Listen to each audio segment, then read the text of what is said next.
India आप तक समाचार, कड़वा लेकिन सच। विश्वास सदियों का, विरासत अपनों की, हर पीढ़ी जिसे पहचाने वो चमक रतनलाल सिवाफना ज्वेलर्स की। यार आज क्रिसमस है, लेकिन महाराष्ट्र की राजनीति में कोई जश्न नहीं।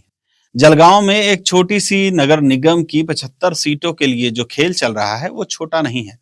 ये वो खेल है जिसमें जनता का मूड दिखता है और सत्ता के गणित की हकीकत भी।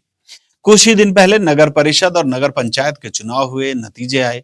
महायुति यानी भाजपा, शिवसेना, शिंदे गुट और अजित पवार की एनसीपी ने पूरे राज्य में धमाल मचा दिया। 288 में से 207 अध्यक्ष पद, भाजपा अकेले 117, शिवसेना 53, एनसीपी 37 और महाविकास आघाड़ी जो है वो बस 44 सीटों पर सिमट गई। क्या ये जनता का मूड है या फिर गठबंधन की ताकत या फिर विपक्ष के बिखराव की कहानी? लेकिन जलगांव की बात करें तो यहाँ जमीनी हवा थोड़ी अलग बताई जा रही है। कहा जा रहा था कि जनता का मूड बदला हुआ है, भाजपा को झटका लग सकता है, शिवसेना अकड़ में है, अगर युति नहीं हुई तो बड़ा नुकसान होगा। और ये बात आप तक समाचार ने सबसे पहले दिखाई थी अपने विश्लेषण पर 2 पत्रकारों के साथ। कार्यक्रम बेचैनी भी देखी जा सकती है। कहा जा रहा था कि जनता सच में अपक्ष सरकार बना देगी। अब ये डर था और शायद इसी वजह से क्या बुधवार को बैठक हुई। मंगेश चौहान, सुरेश भोले, गुलाबराव बंगाले और भी बहुत सारे नेता दोनों पार्टियों के आए बैठे और फैसला हो गया कि जलगांव में युति होगी, भाजपा और शिवसेना मिलकर चुनाव लढेंगे। आता राष्ट्रवादीशी चर्चा काही वेळामध्ये सुरू होणार आहे आणि त्यांच्याशी चर्चा संपन्न झाल्यानंतर तिघांचे झालेले आकडे फायनल या ठिकाणी प्रेसद्वारे कळवले जातील। जागा वाटपाचं काही प्राथमिक सूत्र ठरलंय का? ठरलेलं आहे, पण आता एक पक्षाशी बोलणं राहिलं असल्यामुळे तिघांचा आकडा फायनल झाल्यानंतर, आकडा आमचा दोघांचा फायनल झालाय, पण त्यांच्याशी जो आकडा फायनल होईल त्यावेळेस आम्ही तिघांची यादी या ठिकाणी जाहीर करू। शिवसेनेसोबत आमचं जुनं अलायन्स असल्यामुळे तिथं लवकर जुळलं। राष्ट्रवादी सोबत पण आमचा प्रयत्न असेल, त्यांचं सगळ्यांचा सन्मान राखण्याचा प्रयत्न हा भारतीय जनता पार्टी कायम करत आली आहे, करत राहील। हा प्रयत्न आमचा असणार आहे आणि त्यांचा तो सन्मानजनक तोडगा कसा काढता येईल तो देखील आज उद्यामध्ये बैठक जर झाली तर तो देखील कसा काढता येईल त्याच्यावर आमचा प्रयत्न असणार है। यहां भी आपने देखा कि किस तरीके से मंगेश चौहान जो है वो मीडिया से बातचीत करके जानकारी दे रहे थे। यहां भी राजू मामा पीछे ही खड़े दिखाई दे रहे थे। यही बात हमारा जो विश्लेषण हुआ था उसके अंदर भी आई थी, जब दिलीप तिवारी जी जो हैं उन्होंने बताया था कि मंगेश चौहान को ही यहाँ का चुनाव प्रभारी नियुक्त किया गया था, चुनाव प्रमुख नियुक्त किया गया था। लेकिन चूंकि इससे विधायक राजू मामा भोले नाराज हो रहे थे, इसलिए एक जबरन एक लेटर जारी किया गया जिसमें राजू मामा भोले को फिर से चुनाव प्रमुख बनाने का दावा किया गया और 2 लोग अभी चुनाव प्रमुख है। लेकिन यहां बात साफ होती है कि जो कुछ भी हो, मंगेश चौहान ही सामने आकर बातचीत कर रहे हैं, राजू मामा पीछे ही खड़े दिखाई दे रहे हैं।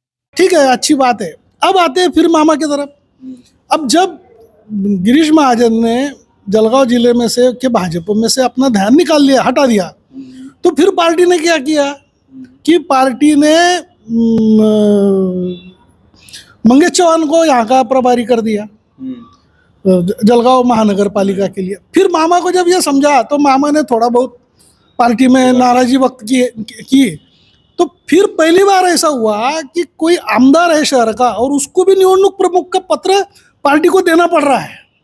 इसके पीछे की बात यह है कि जो पत्र पहले मंगेश चौहान को आया उसके बाद मामा के लिए भी पत्र निकालना पड़ा। अभी फिलहाल सीटों का बंटवारा नहीं हुआ है, एनसीपी से बातचीत बाकी है। लेकिन खबरों के मुताबिक जो सूत्र बता रहे हैं कि भाजपा 50 सीटें अपने पास रखेगी, शिवसेना 20 मिलेगी शिवसेना को और एनसीपी को 5 सीटें, कुल 75 सीटें। यानी भाजपा खुद ही आधी से ज्यादा सीटें ले रही है। शिवसेना को 20 और अजित पवार की पार्टी को महज 5। क्या मिल रहा है आपको? अब सवाल यह है कि क्या ये जनता का बदला हुआ मूड है या फिर वही पुराना गणित जिसमें बड़ा भाई ज्यादा सीटें ले लेता है, छोटे भाई को संतोष करना पड़ता है। और सबसे बड़ी बात, जो भाजपा के ईमानदार एकनिष्ठ कार्यकर्ता पिछले कई सालों से टिकट का इंतजार कर रहे थे, उनका क्या होगा? उन्हें तो बाहर का रास्ता दिखा दिया गया है शायद ऑफिस से।